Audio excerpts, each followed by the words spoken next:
¿A quién le interesa calcular la velocidad que circula un fluido por una cañería? Por ejemplo, el agua que distribuimos, que distribuye agua de La Rioja.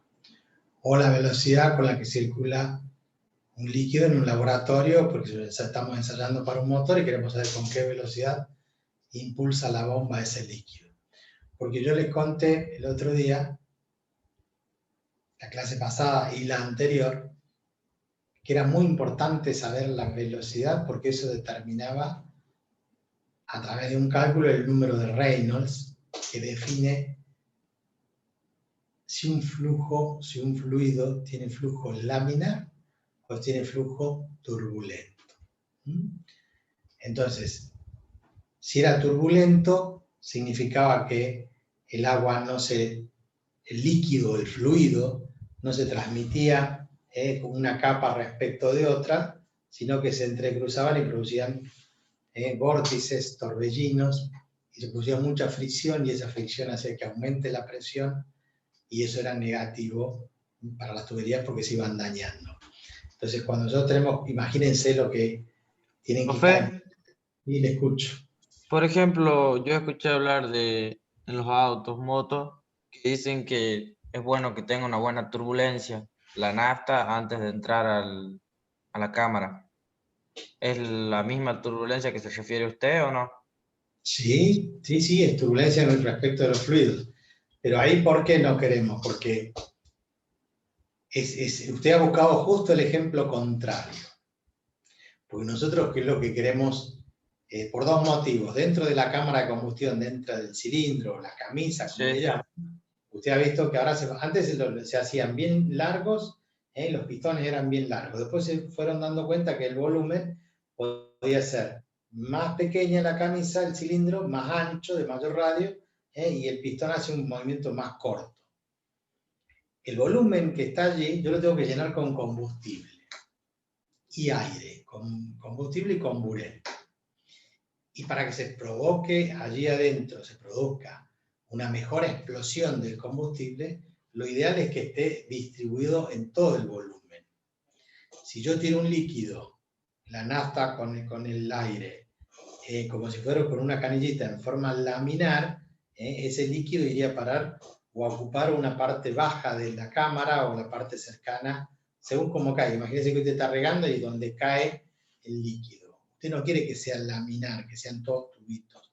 Usted lo que quiere es que entre todo y ocupe la mayor espacio posible. Entonces, ¿cómo entra? Yo les dije el otro día, el combustible entra con el aire pulverizado. Obviamente el aire es gas. El combustible como si fuera rociado por un spray. Por un spray. Entonces, así entra en la tobera y se introduce el combustible. Y entonces, en ese caso, no necesitamos que vaya en forma laminar, necesitamos que vaya en forma turbulenta, que haya... Que se disperse. Que se disperse la mayor cantidad. Cosa que la combustión sea total, prenda todo el combustible y haga el efecto de que cuando explota, empuje el pistón hacia arriba con la mayor fuerza posible.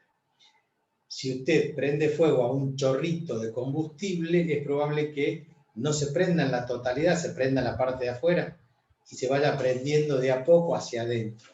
En cambio, si está todo esparcido y es todo gaseoso, que en realidad es el líquido pulverizado, prende todo simultáneamente. Entonces produce una explosión. Si no, lo otro sería una ignición que prende el fuego, pero no explota. Y nosotros necesitamos que explote. Usted ha mencionado un caso que es realmente importante, que es que ese fluido tenga que ser turbulento. Pero eso, en el momento de inyectar, los inyectores lo que hacen es pulverizarlo y desparramarlo con un flujo totalmente turbulento. Pero para el transporte de fluidos, no para este caso que es meterlo en algo para que explote. Justamente lo que queremos nosotros cuando trasladamos un líquido, ya sea porque tenemos que trasladar oxígeno en un hospital, ese oxígeno, ustedes han visto que cuando entran a una sala de un hospital, a una unidad de terapia intensiva, de cardiología o de lo que fuera, están, ahí atrás tienen en la cabecera tienen un panel allí, tienen tubos de oxígeno, pero si no, tienen cañerías, de donde van desprendiendo las mangueritas y tienen oxígeno, tienen diferentes conductos, y ese transporte de ese fluido, si viene desde 100 metros hacia atrás, 50 metros, todo ese transporte que lo va a impulsar una bomba, tiene que ser un fluido laminar, porque si es turbulento, produce subas de presión dentro de la cañería y produce el fenómeno que les dije el otro día, que es la cavitación. Entonces es importante que imagínense en esto del petróleo, que ellos conducen grandes tuberías con petróleo que es aceitoso, ustedes lo conocen, es negro, y es muy peligroso porque si aumenta la presión y eso revienta, explotan y pasa lo que pasa, los accidentes que ocurren en los pozos petroleros, que se prenden fuego. Y ahí porque no están controladas todas las variables, y una de las variables muy difíciles de controlar es la velocidad. Y esa velocidad produce lo que yo les comentaba, que es el número de Reynolds. El número de Reynolds es una fórmula que se aplica para calcular, tiene que ver con la velocidad, con la densidad y con el diámetro. O sea, de acuerdo al diámetro de la tubería, la velocidad con la que circula y la viscosidad que tiene. Entonces la viscosidad era un esfuerzo de corte, es el rozamiento que hay entre capa y capa. A mayor rozamiento, tengo el problema de que hay un desgaste, digamos, en ese rozamiento, como si fuera la fricción que nosotros conocemos, que nos calentamos las manos. Entonces eso aumenta la temperatura, aumenta la presión y es peligroso. Ahora, fíjense en qué interesante. El otro día dijimos, si aumenta la temperatura, el aceite se vuelve menos denso. Menos denso, ajá. ¿Cierto? Como que más líquido, iba a decir. Más líquido, podemos decir que es más líquido. En realidad lo que es menos viscoso. ¿Y ustedes en un motor de auto qué necesitarían? Que ese aceite sea viscoso o sea menos viscoso. Que sea menos viscoso. Que sea viscoso para evitar rozamiento. Mientras más viscoso, menos rozamiento, menos desgaste. ¿Más viscoso o menos viscoso entonces? Yo creería que más. Y depende de qué parte del vehículo va a lubricar. Bueno, entérense que se le ponen aditivos para que el aceite no sufra cambio de viscosidad. ¿Sí? ¿Cómo no sufra cambio de viscosidad? Si yo sé que cuando se calienta va a ser menos denso, entonces no se va a adherir a las paredes el aceite, va a circular bien y va a producir el efecto que yo quiero. Lo que se necesita es que sea menos denso. Pero resulta que el motor no trabaja siempre a altas temperaturas. ¿Qué pasa cuando arrancan ustedes a la mañana en invierno? Está frío. Está frío. ¿Y cómo está entonces el aceite? Redenso. Muy pesado, cuesta, digamos. ¿Y qué le pasa a los gasoleros? ¿Por qué no arrancan? Y no prenden a veces. ¿Por qué no prenden? Porque está tan Porque pesado. el combustible también se pone. Pero aparte del combustible, no es el combustible. Está muy pesado el aceite y cuesta Todas las que piezas que están en movimiento, ese aceite al estar tan denso no deja que se muevan con la velocidad que yo quiero. Entonces yo necesito que cuando el auto arranque en frío, funcione de la misma forma que cuando ya estoy viajando a 100 km por hora después de una hora. Entonces, lo que se busca hoy es que los aceites funcionen en frío y en caliente de la misma forma. Entonces, ¿qué es lo que necesitamos? Ponerle aditivos para que no varíen con la temperatura. O sea, no es que dice, bueno, yo pongo un aceite y una vez que está caliente anda más rápido. Sí, es cierto. Perdieron viscosidad, son menos densos, entonces no tiene problema. Pero cuando está en régimen, pero cuando yo arranco, ¿qué pasó? Y me tengo que comer el tema de que está muy pesado, entonces lo tengo que empujar recién para que arranque el auto, le tengo que dar energía extra, tengo que tener una batería más grande. Ustedes vieron que los gasoleros tienen baterías más grande, de mayor amperaje. ¿Por qué? Porque tiene que hacer mayor fuerza. ¿Por qué? Porque al estar frío hay más viscosidad en el aceite. Entonces las piezas les cuesta como que se pegan. Entonces, ¿qué es lo que necesitamos? Que el aceite ese tenga una viscosidad, que sea lo mismo trabajar en frío que trabajar en caliente. ¿Por qué? Porque uno piensa que el aceite debería ser lo menos denso posible, menos viscoso para que esto funcione bien. Está bien, funciona bien, pero cuando empiezo a levantar temperatura, se va a volver menos denso todavía. Y ahí están los aditivos para mantener la viscosidad, independiente de la temperatura. Va a haber una variación, obviamente. Lo que estamos hablando es reducir ese rango, que no sea tanta la variación de la viscosidad, en el caso de un motor.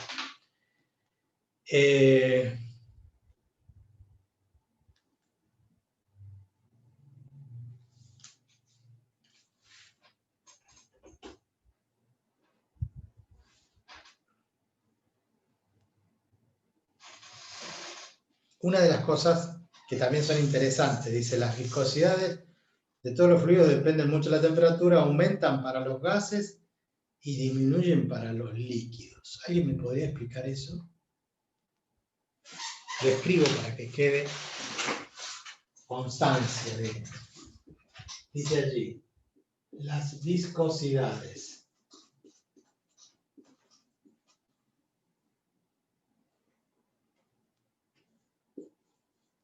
en los gases aumentan con la temperatura. En los líquidos disminuye con la temperatura. ¿Alguien me podría decir por qué?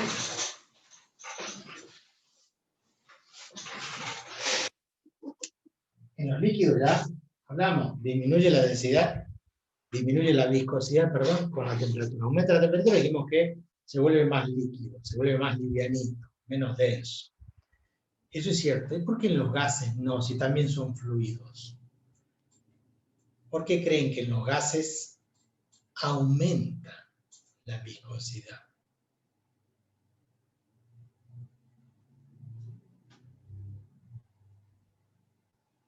Por la cinética de las moléculas.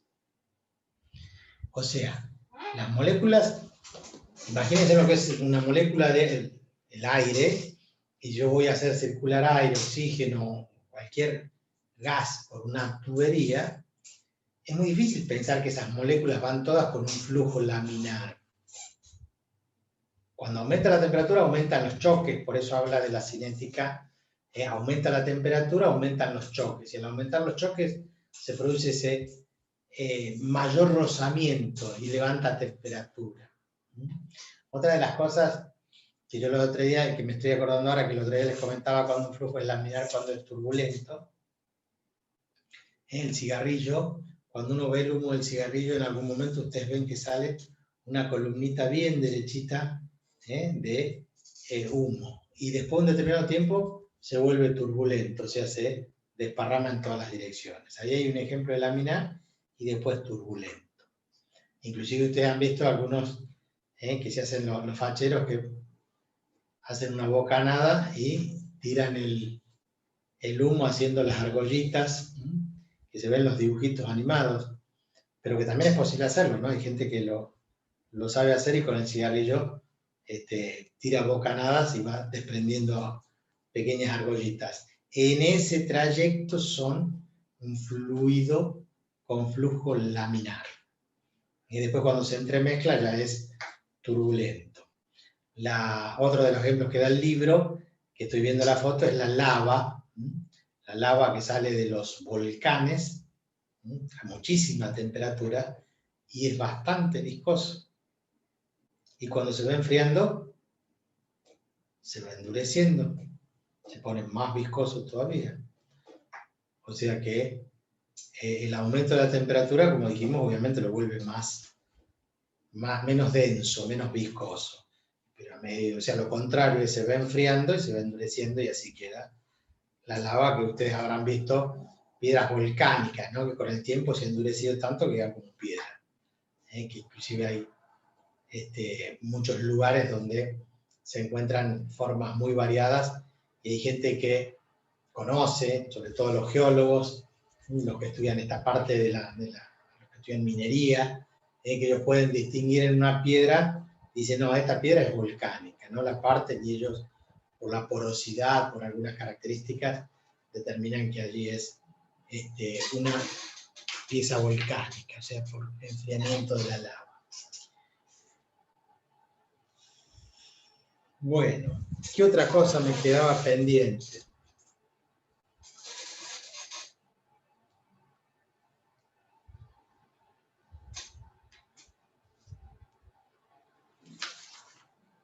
A ver.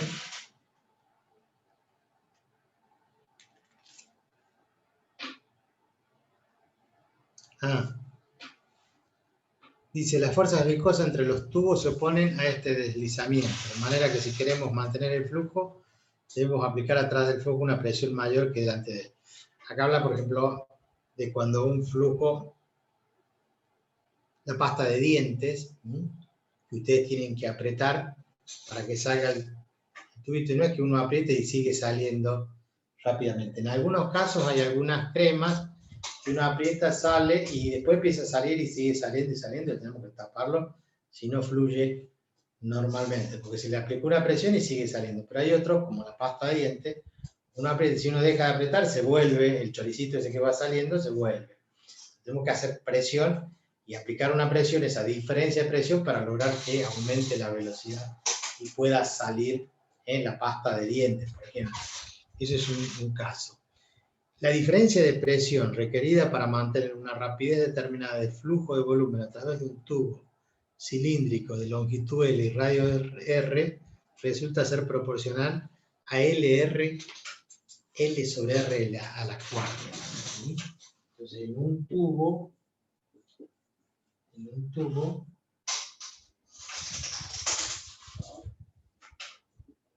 la variación de presión es proporcional a L sobre R a la cuarta. No es una fórmula, no decimos que es igual, sino que es directamente proporcional. A mayor longitud tengo que hacer mayor variación de presión, o sea, si yo tengo que pasar por un tubito que tiene 20 centímetros, no hay problema, hago una presión y sale. Pero si tiene que ser 2 metros, más vale que tengo que hacer mucha mayor presión. Entonces es directamente proporcional a la longitud de la tubería. Pero es inversamente proporcional al radio a la cuarta. O sea que si yo tengo el tubito y después acá reduzco el diámetro, porque acá está el pico y acá está reducido el diámetro, entonces este diámetro se reduce. Acá está lleno del líquido, del flujo, del fluido ese. Entonces cuando yo aprieto acá, tengo que aplicar una fuerza que genere una variación de presión que hace que esto se deslice. Pero acá disminuyó el radio. Si el radio ese está inversamente proporcional al radio a la cuarta, o sea que si yo lo dibujo, si yo lo disminuyo a la mitad, a R sobre 2 elevado a la cuarta, sería 8 veces la variación de presión que tengo que hacer, 8 veces más presión por efecto de reducir esto a la mitad. Imagínense que si yo le tengo que reducir al 10%, o sea, 0,9, lo tengo que llevar a la cuarta. En esa relación matemática está determinado que es directamente proporcional la variación de presión que tengo que hacer yo. ¿Sí? Yo aplico una fuerza para que ese tubito, lo que está adentro, salga. Esa fuerza origina una variación de presión. O sea, lo que hago yo es aplicar una variación de presión para empujar el dentífrico que está adentro, la pasta dental, y en la punta lo que estamos haciendo es tener un orificio más pequeño. Si se dan cuenta, la mayoría de las pastas de dientes vienen cada vez más grandes el tubo de salida, porque cuando más chico lo hacemos, más fuerza tenemos que hacer, más se deforma. Eso es una característica interesante que tiene que ver con la viscosidad. ¿Por qué tiene que ver con la viscosidad? Y porque todo eso está haciendo hay un rozamiento entre las paredes y un rozamiento entre la misma sustancia, por la cual no desliza, no tiene la misma velocidad. Para mantener la velocidad constante tengo que hacer mucha mayor fuerza. Por supuesto que es muy poca la velocidad con la que sacamos la pasta de dientes, no que hacemos así, salta la pasta. Apenas apretamos para sacar un poquito sobre el cepillo de dientes. Pero bueno, eso es importante, saber que la relación de la presión es inversamente proporcional al diámetro. Cuando reducimos el diámetro, aumenta la presión que tengo que hacer. Bien. Esa diferencia entonces entre fluido laminar y fluido turbulento tiene que ver con esto de la presión que uno tiene que aplicar para hacer circular un fluido. Su compañero dijo muy bien un ejemplo contrario al que nosotros utilizamos, que es el transporte de fluidos con velocidad moderada para que el flujo sea laminar, y él dio un ejemplo totalmente contrario, que necesitamos un fluido turbulento para que se produzca la explosión del combustible. ¿Qué otra cosa me quedaba?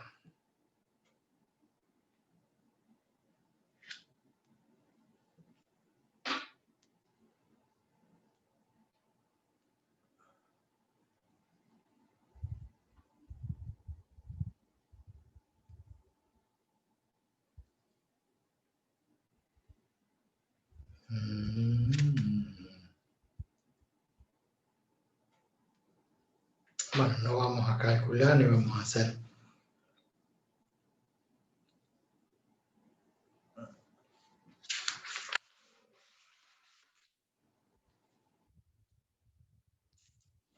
El título acá de un ejemplo dice la bola curva. Ustedes habrán visto las películas de los Yankees, que tienen como uno de los deportes nacionales el béisbol. Dicen, lanza una bola curva. ¿Qué significa? Que cuando el tipo la tira a la bola, no la tira para que se traslade, sino que a su vez se traslade y rote. Cuando hay una rotación, se produce, ¿qué cosa? Una bola curva. ¿Qué es esto de patear para nosotros en el fútbol un tiro libre y que la pelota haga una curva, ¿no? Que suba, pase por arriba de la barrera, pero que a su vez haga una curva? ¿Cómo se consigue eso? Haciendo que además de trasladar la pelota, se rote. Si nosotros queremos que vaya derecho, le pegamos de puntín, decimos, le pegamos en el medio de la pelota, o sea, apuntando al centro de gravedad de la pelota. Si queremos que rote, le pegamos desde el centro, un poquito a la derecha o a la izquierda, según para dónde queremos que rote. O sea que si nosotros tenemos, en este caso, el arco,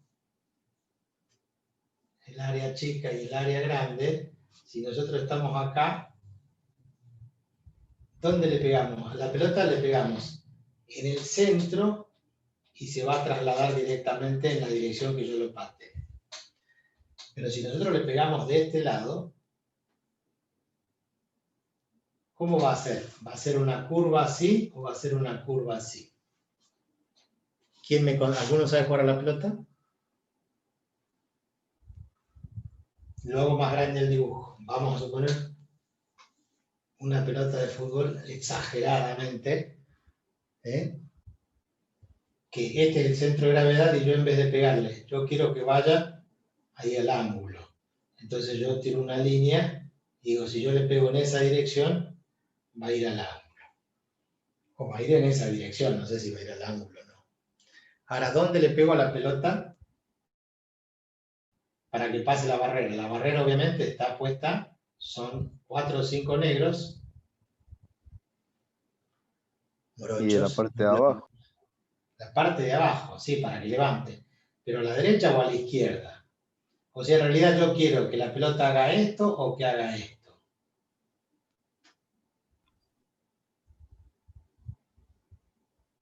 Para que vaya a la izquierda no tener que pegarle del lado derecho. Entonces, vamos de nuevo. Yo quiero este movimiento. O sea que eluda la barrera y vuelva a meterse. ¿De dónde le pego? ¿De este lado o de este lado del centro de gravedad? ¿Acá o acá? Ahí Y de en la el derecha para izquierdo. La que gire derecha, profe. en sentido horario. ¿Pateo acá o pateo acá? Díganme, para ustedes esto es la La izquierda. derecha. Acá a la derecha. ¿Por qué a la derecha? Porque respecto del centro de gravedad, esto va a tender a rotar la pelota en este sentido. ¿Está bien? La pelota va a rotar así. Si yo le pego acá, respecto del centro de gravedad, va a producir una torsión, entonces la pelota va a girar de esta forma. Pegándole de este lado, la pelota va a girar de esta forma. Entonces, ¿por qué hace una curva? ¿Por qué le llaman bola curva si esto va a rotar de esta forma? ¿Por qué? Porque cuando vaya trasladándose, resulta que el aire que viene en contra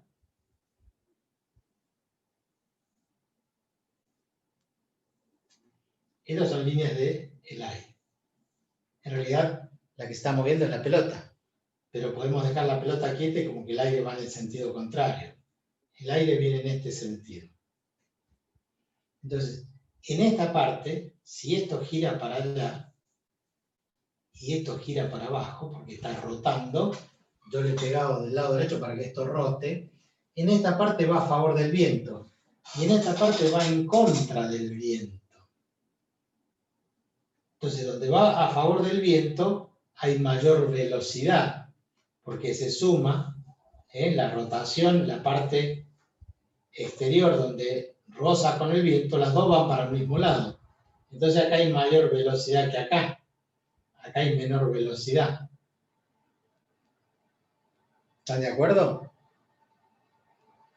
Que en este lado es contrario, es como que se frena, porque hay rozamiento del aire que va así y la pelota que va para allá, va en sentido contrario.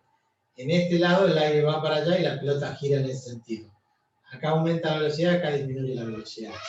Y donde aumenta la velocidad, ¿qué pasaba cuando tenían mayor velocidad en el Venturi? Tenían menor presión. Entonces acá tengo menor presión. Mayor velocidad, menor presión.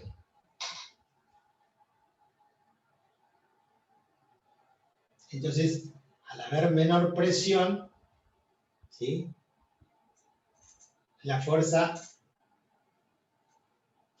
es mayor del otro lado y hace que esa fuerza, una vez que va la pelota avanzando, que se traslada, con una pequeña fuerza lo que va haciendo es tenderla hacia la derecha. Entonces hace que se provoque la comba. No solamente se da cuando uno patea un tiro libre, cuando uno patea una pelota de fútbol, los tenistas hacen ese mismo efecto, pero pegándole con la raqueta a la pelota de esta forma, para que la pelota, al ir rotando de esta forma, tienda a hacerse curva hacia abajo. Y cuando se hace curva hacia abajo, ¿qué hace la pelota? Baja más rápido de golpe. Entonces pasa la red y baja de golpe. Lo mismo podemos hacer nosotros en la pelota, si le pegamos de puntín, de acá, y le pegamos así, ¿sí?, en esta dirección, desde abajo, que la línea pase por encima del centro de gravedad, para que la pelota rote así. Entonces, la pelota baja de golpe.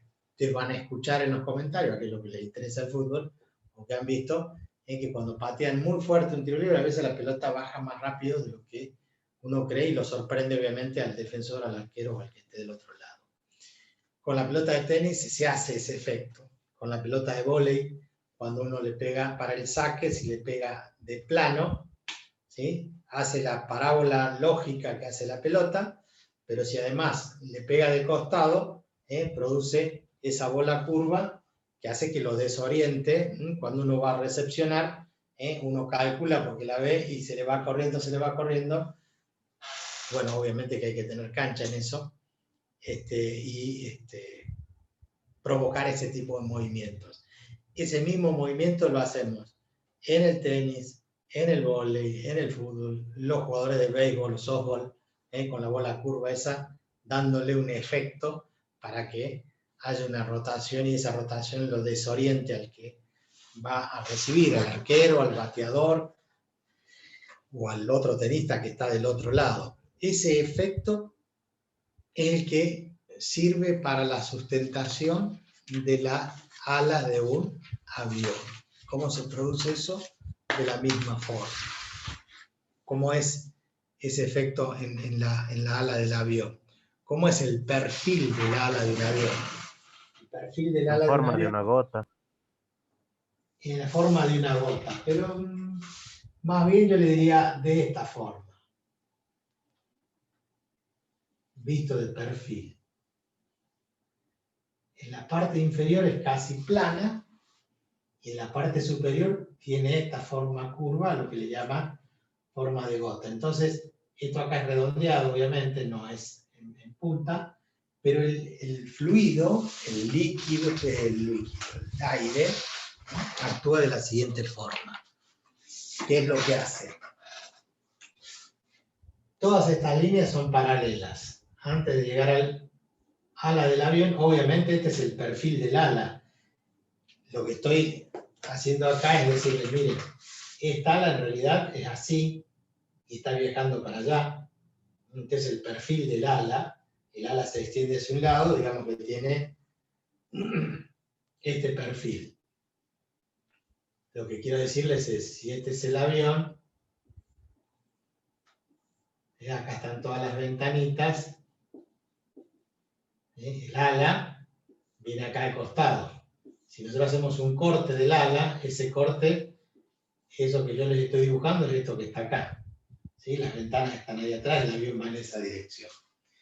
¿Qué es lo que ocurre con el viento? Bueno, el viento sigue su dirección normal, pero ¿qué pasa con esto? Y esto sube y se ajustan ahí.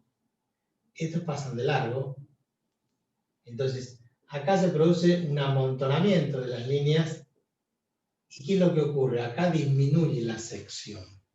Entonces, esto es como en el Venturi. ¿Qué pasa acá? Aumenta la velocidad. Y acá la velocidad casi se mantiene igual. Entonces, cuando aumenta la velocidad, hay menor presión. Como hay menor presión, hay mayor presión de acá abajo que hace que sustente, esta sería la fuerza de sustentación.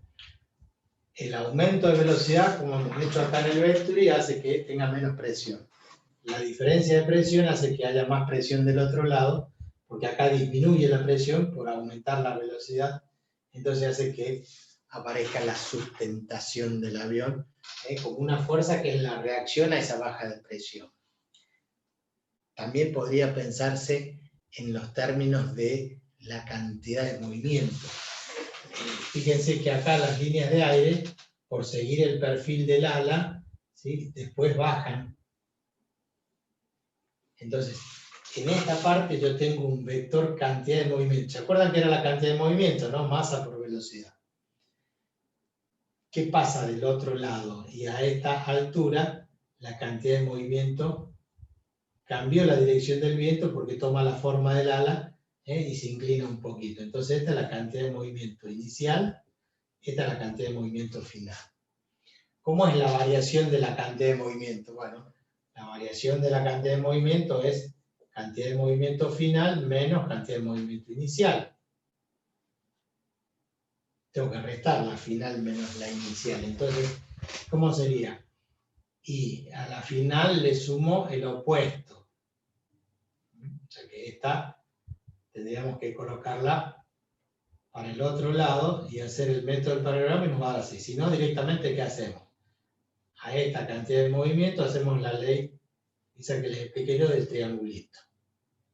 ¿Para dónde va dirigida la recta? Hacia abajo. Acá hay una variación de la cantidad de movimiento. Esta es la final y esta es la inicial. La inicial es horizontal, la final es inclinada. La recta de la final menos la inicial va hacia abajo. Esto no hace falta que lo grafique en vectores. Yo tengo la cantidad de movimiento final más el opuesto. Esto sería menos PI. Este sería P final. Si yo trazo el paralelogramo, ¿para dónde va? Hacia abajo. Bueno, directamente, ¿se acuerdan? cerramos el triangulito. Esa variación de la cantidad de movimiento, ¿hacia dónde es? Es hacia abajo. Esa, después, cuando finaliza acá, hay una variación de la cantidad de movimiento en la parte inferior. ¿A qué era igual la variación de la cantidad de movimiento? El impulso. ¿Se acuerdan lo que era impulso? Era sumatoria de F por T. O sea que aparece una fuerza. Entonces, la variación de la cantidad de movimiento origina una fuerza. La reacción a esa acción, ¿cuál sería? La fuerza de sustentación. Así es como medimos, o así es como justificamos la sustentación de las alas del avión. Por eso los perfiles se hacen de esa forma, los perfiles de las alas del avión. Por supuesto que no son fijos. Ustedes, cuando aquel que ha viajado en avión y en el momento del despegue o del aterrizaje, sobre todo en el aterrizaje, mira las alas y van a ver que las alas tienen unas chapas que se despliegan, que son movibles, se levantan un poquito porque en el momento de frenar ofrecen mayor resistencia, ya no necesitan sustentación, sino que en el momento que van descendiendo hay una modificación de las secciones esas, del perfil del ala, haciendo que haya unos, no me acuerdo cómo se llaman, flappers. El tema es que sobre la chapa se levantan un poco, ofrecen mayor superficie al aire, entonces ofrecen mayor rozamiento y el avión empieza ayuda a frenar, obviamente. No es que solamente frena con eso, ¿no? Obviamente que tiene frenos, tiene una tremenda rueda, disminuye la potencia del motor, entonces como que decimos, bajamos un cambio, apretamos los frenos y además ayuda el efecto este. Algunas veces no queremos conseguir en los vehículos, sobre todo en tierra, en los autos, se les ponen los alerones para hacer otro efecto. ¿Qué efecto hacen los alerones? ¿Ustedes vieron la aerodinámica? Que no se levante del piso el auto, lo va muy rápido. No se levante del piso. Entonces allí tratamos de que en la parte de atrás del vehículo tenga esta forma para que, no para que haya sustentación, sino que le agregamos alerones para que no provoque esa fuerza hacia arriba. Necesitamos lo contrario. De hecho, que el que ha viajado alguna vez, el que ha tenido la suerte, o el que ha podido probar un auto de estos, o cualquier auto deportivo a gran velocidad, cuanto mayor es la velocidad, si tiene buena aerodinámica, ¿qué es lo que se hace? Aumenta la velocidad y es como que se plancha. Decimos se plancha, se pega al piso y ofrece el menor rozamiento posible, porque el rozamiento contra las ruedas también perjudica, ¿no es cierto?, el rendimiento del auto. Y es como que cuando uno va andando a gran velocidad, es como que el auto se aplana o se achica o nosotros decimos se pega más al piso y logra mayor adherencia. Eso estoy hablando de velocidades de 200 kilómetros por hora para arriba. Uno tiene esa sensación, si uno va por la calle, por la ruta y va a 60, 80, 100 kilómetros por hora, no nota nada, pero a grandísimas velocidades se nota el efecto aerodinámico de que tiende a pegarse hacia el piso. Efecto contrario, el que le pasa a las lanchas, que han visto ustedes a grandes velocidades, encima o va chocando con el oleaje, en determinado momento las lanchas estas han logrado dar vueltas o desprenderse, o sea, el rozamiento del aire hace que vuele por el aire. Ahí no se puede, ahí no estamos buscando que se clave, sino todo lo contrario. Que trate de mantener el menor rozamiento y va chocando, va panseando, pero cuando es muy fuerte la velocidad y hay mucho viento, en algunos momentos eso le produce el vuelco, cuando ustedes lo pueden ver en muchos accidentes. Hay una foto, yo por el dibujo yo prefiero mandarle la foto del libro, donde habla de cómo es la velocidad respecto del ala del avión. Algunos dicen, bueno, acá la velocidad es constante, es la misma para todos, este va a la misma velocidad, y este acá aumenta la velocidad, y al final, pero tiene mayor recorrido, que este lo hace en línea recta. y este lo hace en forma curva. Entonces, al tener mayor recorrido, dice, no, tiene mayor velocidad porque tiene que tener mayor recorrido para que llegue todo el aire del otro lado al mismo tiempo. Y no llegan al mismo tiempo. Yo les muestro la foto para que ustedes lo vean de la foto del celular y entendamos de qué se trata esto que les estoy contando. Vamos a poner primero a buscar el grupo de ustedes. Acá está el de electromecánica. Entonces yo les saco una fotito a esa parte del libro.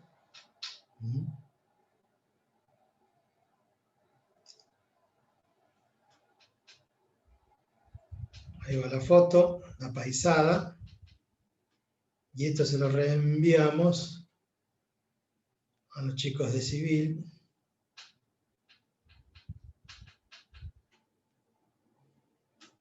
Entonces, si ustedes ven la foto que les acabo de mandar, que es lo que yo tengo en el libro, en el dibujo de la derecha, las burbujas esas de aire que están arriba y las burbujas que están debajo al principio en el ala del avión, a la izquierda.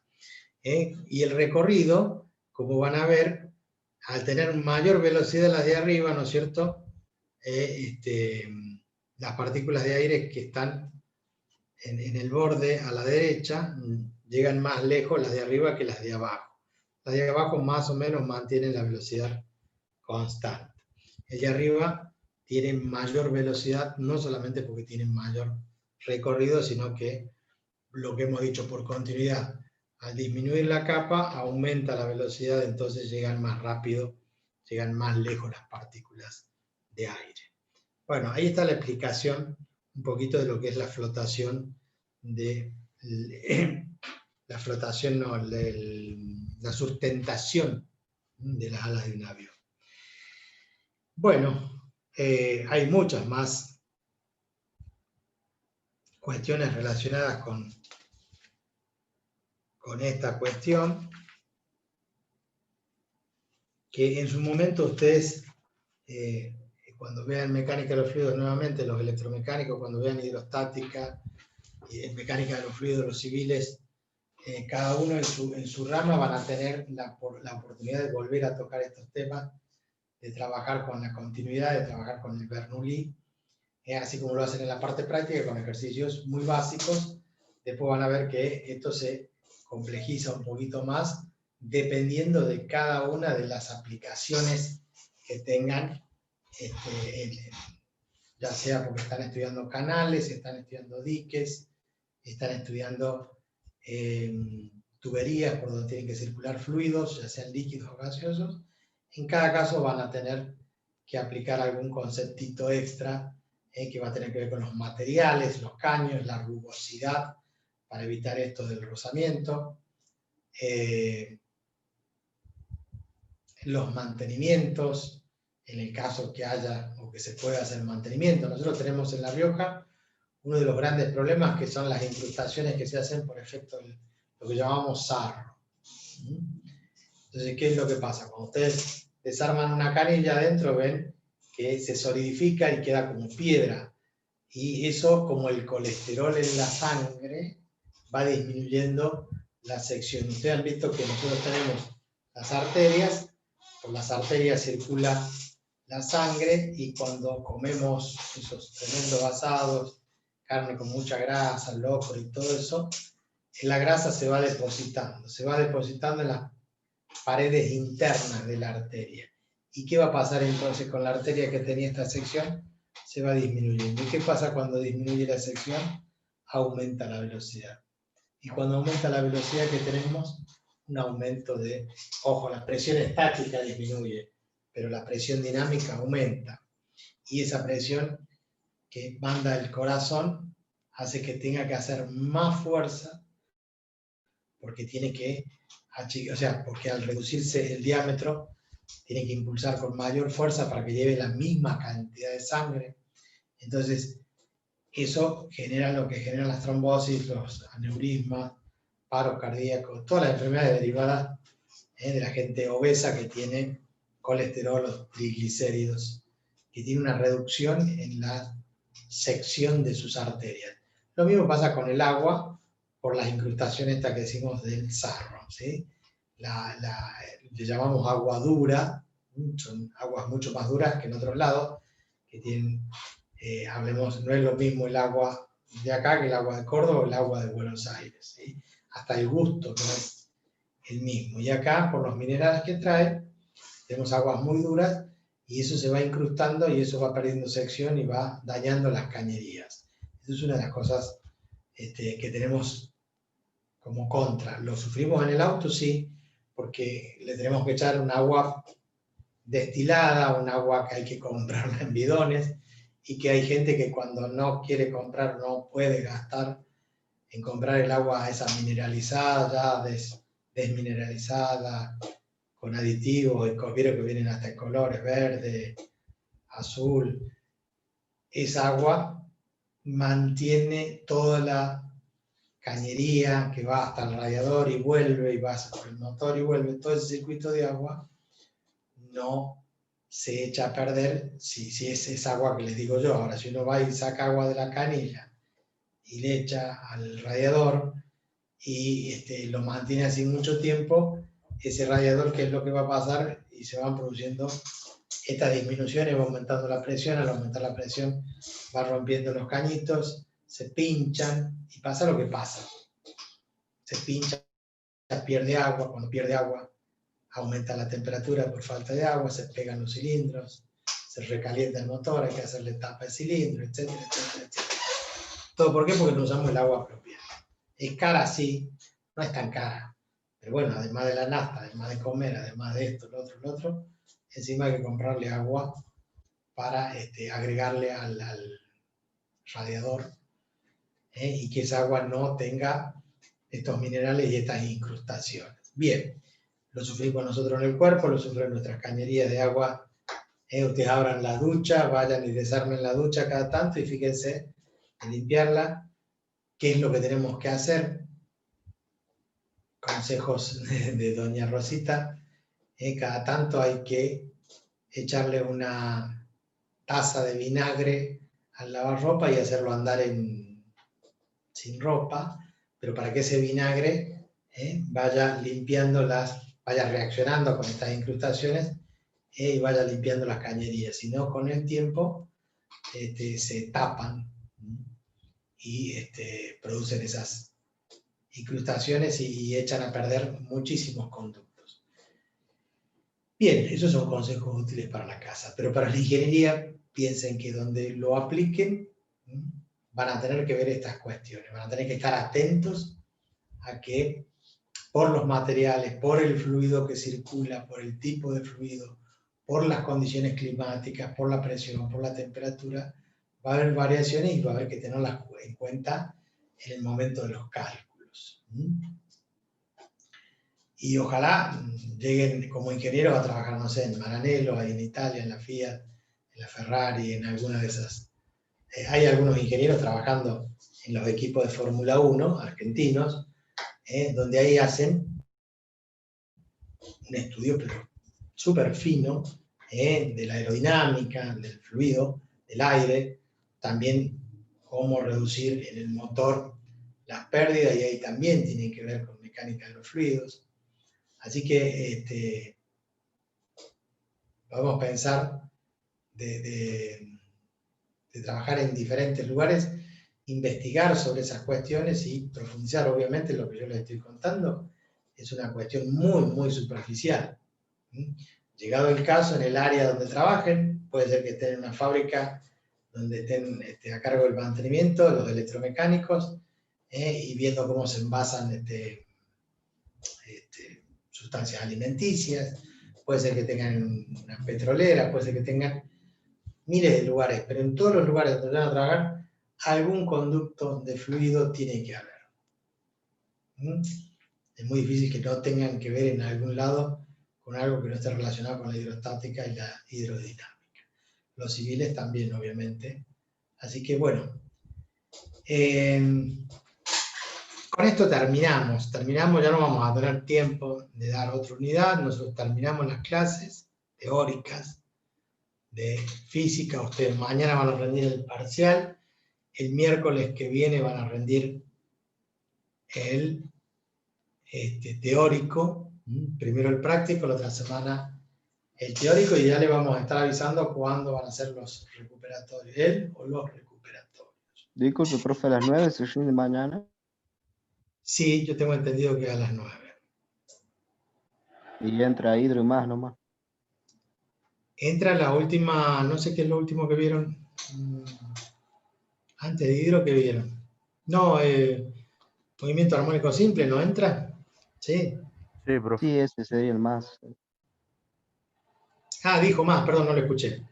Más y hidrodinámica y hidrostática. Eso solo entra. Bueno, yo generalmente cuando estoy en la presencialidad me gustaría, yo voy a poner acá la vista para poder verlos,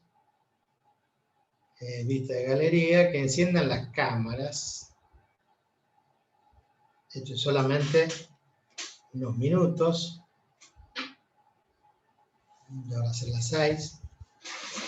Todos los que tienen cámara, por favor, enciendan las cámaras. No son muchos. Algunos los conozco, algunos los recuerdo, porque no hemos visto en algunos parciales. Hay algunos que están ahí refregándose los ojos. Pero bueno, esto es muy importante. Esto lo tenemos que haber hecho todo el año, estar mirándonos constantemente.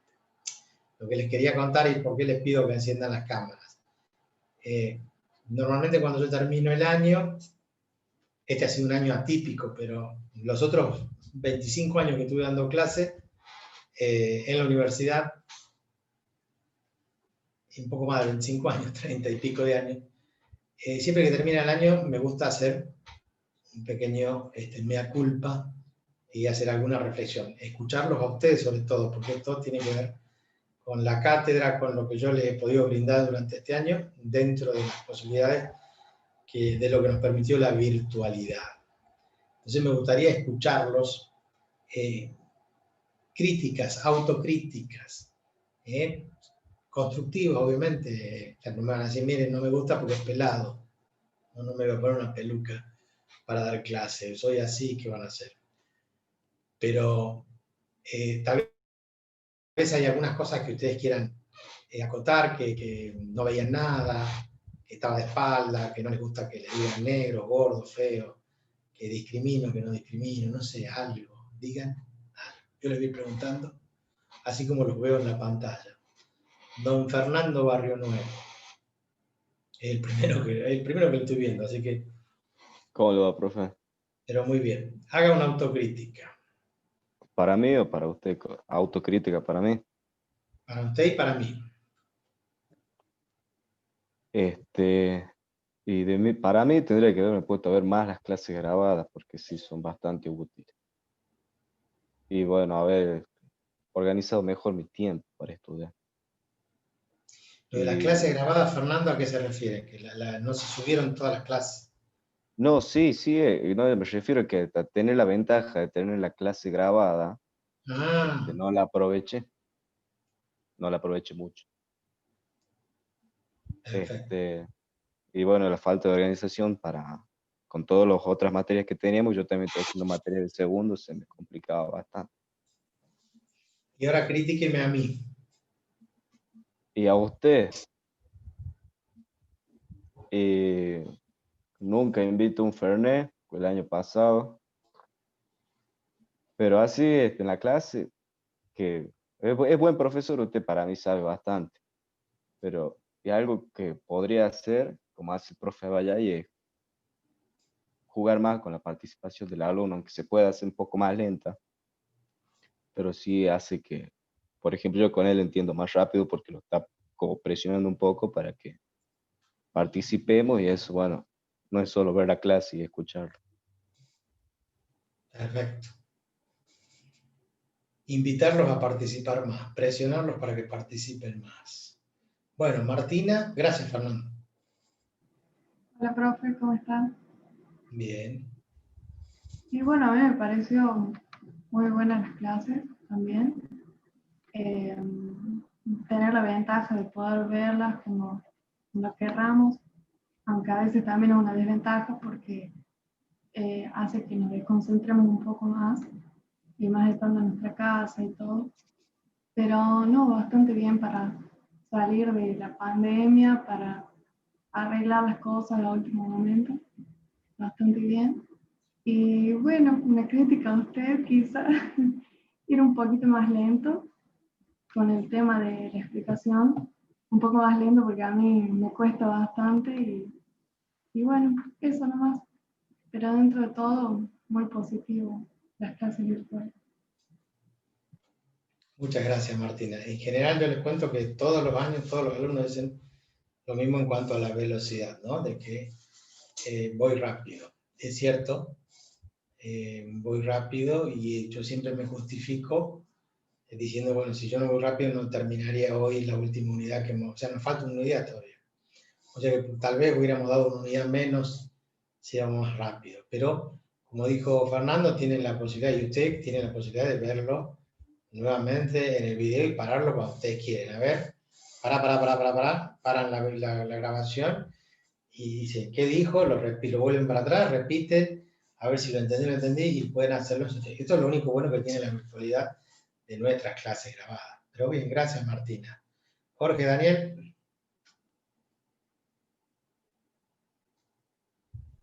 Hola, profe, ¿cómo le va? Bien. Autocrítica y crítica a usted. Y bueno, básicamente como lo que dijo Fernando sería lo mismo, un poco más de organización, más responsabilidad en uno mismo y tener tiempo así de estudio para cada materia, dedicarse más a lo que uno quiere. Y bueno, eso, nomás esforzarse un poco más. Y una crítica a usted. Y como dijeron los compañeros ahí, un poco más lento, pero explica bien usted. Por ahí yo veo 2, 3 clases en YouTube de usted y la voy parando y voy viendo, voy atendiendo y sí, les entendía un poquito más que en la clase así que la da usted, en la grabación. Perfecto, Entonces, gracias. Julieta Mercado. Buenas tardes, profe. Sí, lo que dicen mis compañeros, en mi caso, a mí me resultó ventajoso porque varias veces esto de la grabación de las clases, porque hubo una vez o 2 veces que no pude asistir, así que después pude ver las clases y no estuve tan perdida la clase siguiente. Y no, sí, que vaya y a su crítica. A veces iba muy rápido y no llegaba como a entender y a veces me da un poco de miedo preguntar, ¿no? De cosas. Sí, sí. Pero, y no sé, el miedo el típico de exponerse, pero yo en mi caso, yo a veces, yo sé que si no pregunto, yo puedo consultar un libro o a YouTube, yo hago eso. Sí, sí. Bueno, yo creo que esto que dice Julieta, que les pasa a todos, se tienen que sacar el miedo, tienen que preguntar. Porque después lo veo, después les queda colgado eso y hace que ahorren tiempo ustedes, porque ¿por qué tienen que estar buscando en otro momento en YouTube? Porque además pierden el hilo de la conversación, porque como no entendí eso, no entiendo el resto. Entonces, en el momento, no, para el profe, no. De nuevo, ¿cómo era? ¿Por qué? Esto es algo que tienen que hacer ustedes, no por mí, en todas las materias. Lo bueno y lo malo de esto es que el año que viene, ustedes van a tener la ventaja de que la obligación de ir a clase va a hacer que no se pierdan estos tiempos, que a veces uno se conecta y no le da pelota porque está mirando la tele, porque va, viene, tengo hambre, me voy a preparar un sándwich, el pelado que sigue hablando, que a nadie le importa porque nadie lo ve. En cambio, en clase es distinto. Eso va a ser una ventaja. Ahora, la desventaja va a ser que el año que viene, si tenemos que cursar presencialmente, ustedes otras materias, obviamente, yo con otros alumnos, que ya no vamos a tener esto de la grabación de las clases y todo lo demás. Esto se va a perder. Pero yo los invito a que ustedes hagan este esfuerzo de sacarse la timidez, de no tener miedo y de preguntar. Y preguntar, insistir, yo esto no lo entiendo, díganme por qué. todo tiene un límite, obviamente, no es que el profesor le va a contestar 10 veces. Oye, ¿no lo entendiste? Bueno, mira, busca ayuda profesional en otro lado, porque si el 99% no lo entiende y hay uno solo que no lo entiende y pregunta, es porque algo está pasando. Pero en general, la duda que tiene uno la tienen casi todos y no preguntan y se quedan con eso. Pero bueno, eso lo podemos, es bueno que ustedes lo hagan. Edgardo, ¿estás bien en el oscuro ahí o sos muy morocho? Hola, profe, buenas tardes. ¿Cómo le va?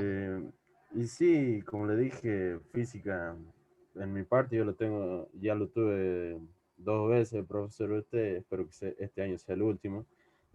Pero sí, física, a mi parecer, es una de las materias más pesadas en contenido, el cual requiere un tiempo de estudio un poco más dedicado a las otras básicas, a mi parecer. Y bueno, yo soy de Catamarca, no soy de La Rioja. Y bueno, aquí en mi casa, por ahí no tengo el mismo tiempo que tenía allá, por ahí me tengo que dedicar a otras cosas. Y bueno, la forma de ir acomodándose de acuerdo, para poder estudiar de una forma más continua y todo eso. Y bueno, usted lo conozco bien ya, es un buen profesor y a mi parecer es uno de los profesores que más sabe en la universidad. Y bueno, no tengo muchas críticas que hacerle, profe, sinceramente. Bueno, yo a usted lo pude seguir, digamos, un poco más porque, bueno, algunos contenidos me los acordaba del año pasado, algunos apuntes que ya tenía yo también, entonces eso me fue facilitando muchas cosas para ir llevándolo a un ritmo más rápido, digamos, ritmo que va usted. Pero por lo general, bien, dentro de todo. Bien. Te veo ahí, Daniela Yelén.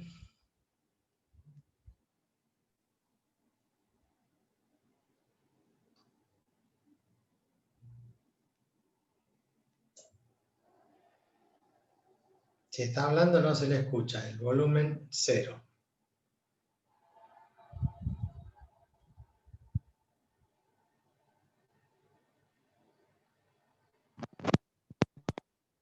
¿Ahora? Ahora sí. ¿Ahora sí? Bueno, como le decía, a mí me pareció que pudimos sobrellevar la pandemia de la mejor forma, así que me parecieron muy buenas las clases virtuales, solo algunas veces en que no se podía visualizar bien lo que escribía en el... Sin embargo, me pareció algo muy bueno que usted mande fotos posterior a que llene el pizarrón de la explicación, así nosotros podíamos visualizar después bien lo que usted había escrito. Algo que no todos los profesores estaban dispuestos a hacer, incluso de grabar las clases, así que me pareció algo muy bueno por parte suya y de su clase, para nosotros poder después revisar los apuntes o las clases, como ya habían dicho anteriormente. Críticas, creo que es lo mismo que mis compañeros por ahí, en algunas partes como que se iba como muy rápido, especialmente en la explicación de fórmulas, a veces tipo si hubiese ido un poco más lento se entendería un poco mejor, así que siento eso, pero creo que lo pudimos llevar de la mejor manera posible y todos hicimos nuestro mejor esfuerzo para sobrellevar la pandemia y las clases virtuales. Muy bien, Daniela. Rocío. Hola, profe. Yo opino lo mismo que Daniela. Me pareció muy buena idea que usted nos grabe las clases. A veces a mí se me entrecorta por ratos, entonces poder verla después de la clase está buenísimo. También de que nos pase fotos de lo que va escribiendo en la pizarra. Y no, yo estoy agradecida con todos los profes, más que nada, por cómo se han adaptado a toda esta situación de la pandemia. Prácticamente apenas comenzó todo, al otro día ya pudimos tener clase y no fue mucho lo que perdimos. Así que solo eso. Bien, ese fue un logro de toda la universidad, ¿no? Tener todas estas posibilidades. Pero bueno, Gracias, Rocío. ¿Y Lautaro? Profe, ¿cómo está? Bien, bien. Me parece que es lo que dijo usted, una desventaja de lo que tenemos ahora es que tenemos una fácil distracción, por así decirlo, al estar en el momento de clase, o suena el teléfono, tocan la puerta, o como dice usted, tenemos hambre, nos vamos y dejamos todo así nomás, y digamos, nos perdemos ahí también. Pero de ahí en más, ninguna queja. Sí, a veces, qué sé yo, se veía un poco borroso, pero nada más. Después usted nos pasaba la foto y la podemos sobrellevar muy bien. Sí, gracias, Lautaro. En el primer tiempo nosotros usábamos la cámara de la netbook y las primeras clases fueron poco visibles, inclusive las las primeras grabaciones no se ve muy claro. Después, bueno, instalamos una webcam y esta webcam obviamente es mucho mejor, e inclusive ahora le cambiamos la orientación y yo puedo tranquilamente, sin mover la netbook, girar la cámara en un sentido o en el otro, y está a una distancia que antes estaba de abajo hacia arriba y nos daba el reflejo de la luz, y ahora está un poquito más frontal al pizarrón. Gracias a Dios hemos conseguido ir mejorando esto. Pero bueno, todos hemos aprendido. Bueno, no tengo más cámaras encendidas. No sé si alguien más de los que no tienen cámara tiene micrófono, si quiere hablar. Eliana, Valentín, Martín, Facundo, Brandon, mi amigo Brandon. Bueno, ahí Reyes Avi está conectando. Ahí se desconectó. Les decía, nos tuvimos que adaptar este año a esta pandemia. Gracias a Dios que debemos haber sido de los primeros en todo el país, la UTN, que se ha conectado rápidamente y no ha perdido prácticamente clases. E inclusive hemos mejorado, yo siento así, porque si era feriado igual podíamos dar clases, total, nadie podía salir y podíamos aprovechar un día feriado para hacer un recuperatorio o dar una clase.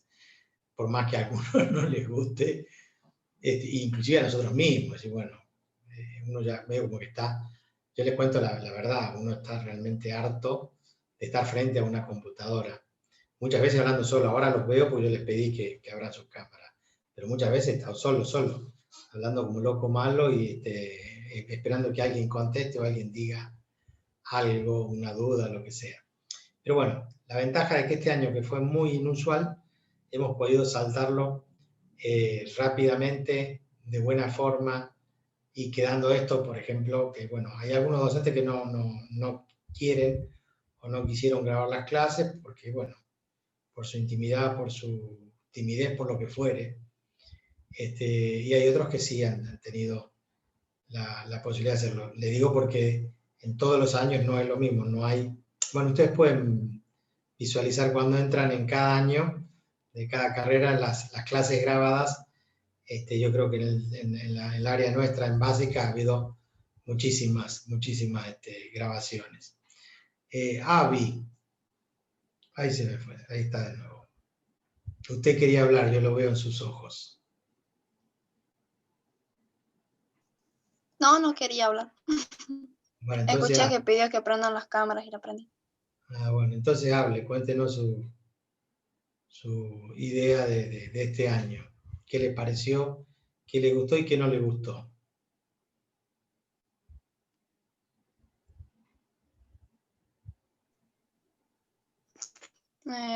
Para mí fue un año raro porque yo estoy recursando la materia y yo sé lo que es la presencialidad, pero hay chicos que por ahí les hubiese gustado estar en clase. O sea, se ve, es otra forma, es otra cosa.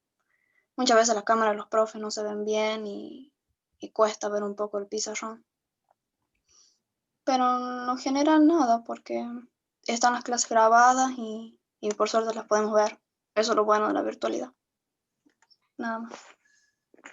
Bueno, Lo que comenta Abby es cierto en cuanto a que la presencialidad, el contacto humano, el tenerlo y verlo a los ojos, y a veces uno descubrir si por la cara si está entendiendo o no está entendiendo. En el caso de ella, como el caso de Edgardo hace un rato y otros, que como son recursantes, pudieron comparar la presencialidad de esta. No hay mucha diferencia en caso de lo que yo dicto en clase, lo que estoy acá. La diferencia acá que es en una pantallita, y en la presencialidad, bueno, tenían todo el pizarrón y podíamos cruzarnos continuamente en los pasillos. Pero como es un año muy particular y esto de sentirse raro, sí es raro. Ella que lo puede comparar, los que han tenido esto de que entran por primera vez a la universidad y les toca el primer año de esta forma, bueno, lamentablemente nos tocó esto. ¿Qué va a ser? Espero que el año que viene ya se habilitó a la presencialidad. Lo que tenemos que tener fe y esperanza, los que son religiosos y creen en algo, tener fe de que no les vaya a pasar, no nos vaya a pasar lo que pasó ahora en Italia, en España, que hay un segundo, o sea, lo que llaman el rebrote, y cientos de infectados. Bueno, el año que viene, si Dios quiere, vamos a volver a la presencialidad, probablemente tengamos la posibilidad ya de vernos, nosotros tal vez no, tal vez con algunos recursando, sí, pero bueno, igual esto va a quedar en YouTube y van a poder recurrir a ello en todo momento. Lo digo porque cuando tengan que prepararse para el final, y bueno, van a tener que repasar las clases, no solamente las mías, las otras que ustedes están acostumbrados a buscar en YouTube y decir, bueno, tal. En esto la ventaja es de ver la clase de su profesor porque es el que le va a exigir y le va a tomar de acuerdo a la forma que uno le enseñó. En cambio, cuando uno ve una clase de YouTube de un profesor de España que usa otro vocabulario, usa otros símbolos, entonces a veces por ahí se complica. Pero bueno, yo les pido disculpas por todos los inconvenientes que pueden haber ocurrido, tanto en esta virtualidad, en el desarrollo de las clases, en las evaluaciones, pero todo lo que hemos hecho lo hemos hecho con toda la buena voluntad del mundo y tratando de enseñarles a ustedes, tratando de que ustedes aprendan y mejoren sus conocimientos. Espero que les vaya bien en estos parciales. Nos vemos mañana, o mañana no, porque ustedes tienen que tener el práctico, pero nos vemos el jueves en álgebra con la mayoría de ustedes y después en los recuperatorios de los parciales y todo lo demás. Igual vamos a estar en contacto en el grupo, donde les seguiremos pasando las notas y seguiremos acordando cómo sigue esta cuestión. Así que muchas gracias y nos vemos Dios mediante. Así es, chicos. Hasta luego, profe. Hasta luego, profe. Muchas gracias a todos. Gracias. Hasta luego, profe.